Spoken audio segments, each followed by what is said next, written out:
जीव कहूँ सपने हूँ मन विश्राम, जब लगी भजत न राम को, शोक धाम तजी काम।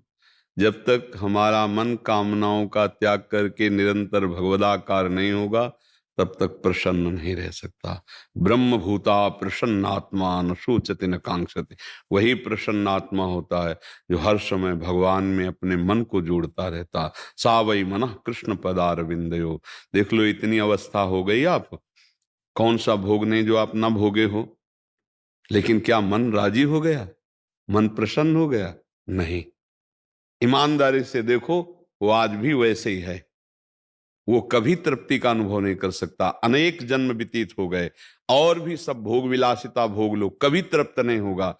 वो विश्राम पाएगा तो भगवान, क्योंकि भगवान का अंश जीव कभी प्रकृति से विश्राम प्राप्त कर ही नहीं सकता, चाहे जितना भोग ले, चाहे जितना एकत्रित कर ले, चाहे जितना बैंक बैलेंस कर ले, ये प्रसन्न नहीं हो सकता। आप हमें बताना कि संपत्ति को प्राप्त करने के बाद किसका मन प्रसन्न हुआ? हर्षित होना और प्रसन्न होना में अंतर है। हर्षित होगे तो शोकित होना पड़ेगा, लेकिन प्रसन्नता ये द्वंद्वातीत है, भगवदाकार है। आपने प्रसन्नता शब्द का ये केवल भगवान के चिंतन से ही होगा, ना बैंक बैलेंस से होगा, ना नाना प्रकार की भोग विलासिता से होगा। अशांति बढ़ती जाएगी जितना बैंक बैलेंस बढ़ेगा और जितना भोग बढ़ेगा, शांति नहीं बढ़ सकती। देख लेना, जितना भजन बढ़ेगा उतनी शांति होती चली जाएगी, जितना भोग भोगते जाओगे उतनी अशांति बढ़ती चली जाएगी। आप खुद अनुभव करके देख लीजिए। तो शांति प्राप्त करने के लिए, प्रसन्नता प्राप्त करने के लिए अपने कर्तव्य का धर्म पूर्वक पालन करते हुए नाम जप किया जाए। कोई भी गंदा आहार, गंदा पेय ना पिया जाए, नहीं तो मन थोड़ी देर के लिए बेहोश होता है उस प्रमाद स्थिति में, तो उसी को तुम आनंद मान लेते हो। अभी आनंद जाना कहाँ?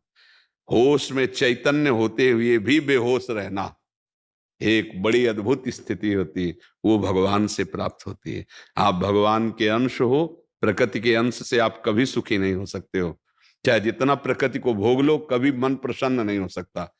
ऐसा लगता है कि एक चीज आज मन मांग रहा है, खा लें तो हम प्रसन्न हो जाएंगे, अगर ये हम भोग लें तो प्रसन्न हो जाएंगे।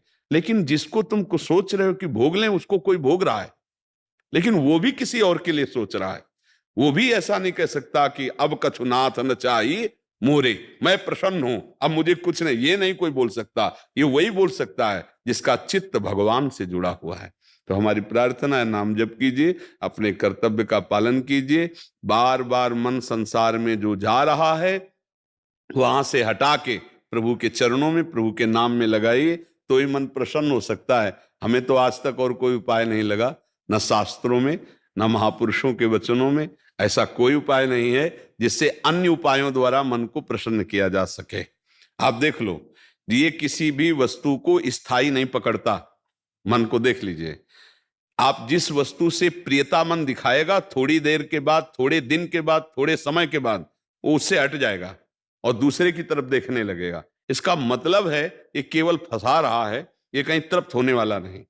और एक बार प्रभु में लग जाए, अभी लगा नहीं है, एक बार प्रभु में लग जाए तो हटाए नहीं हट सकता। ध्यान रखना, जैसे तुम नाम जप करते हो तो विषय चिंतन नहीं छूटता, ऐसे विषयों में उसको रखा जाए तो भगवत चिंतन नहीं छूटेगा।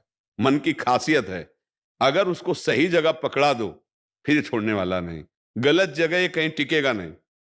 ये मन भगवान का अंश है, इंद्रियाणाम मनश्चास्मि। ये तभी रुकेगा, तभी प्रसन्न होगा जब ये अपने अंशी में पहुंच जाए, भगवान के चिंतन में। हमारे हृदय की बात ये, अगर आपका किसी का कोई अनुभव हो कि मन इससे प्रसन्न हो जाएगा, तो आप बताओ, कुछ है ऐसा जिससे आप मन को प्रसन्न कर पाए हो आज तक, या कर लोगे? भ्रम से है, मुझे नौकरी मिल जाए तो मन प्रसन्न हो जाएगा, नहीं होगा। जिनको नौकरी मिली है, अगर इतना रुपया हो जाए तो जितना तुम सोच रहे हो उससे ज्यादा किसी के पास है, अगर ये मिल जाए तो वो भी किसी के अधिकार में है, तो उसको संतुष्ट हो जाना चाहिए। ये केवल भुलावा मन का है। संतोष धारण करो, धैर्य धारण करो, अपने कर्तव्य का पालन करो, नाम जप करो।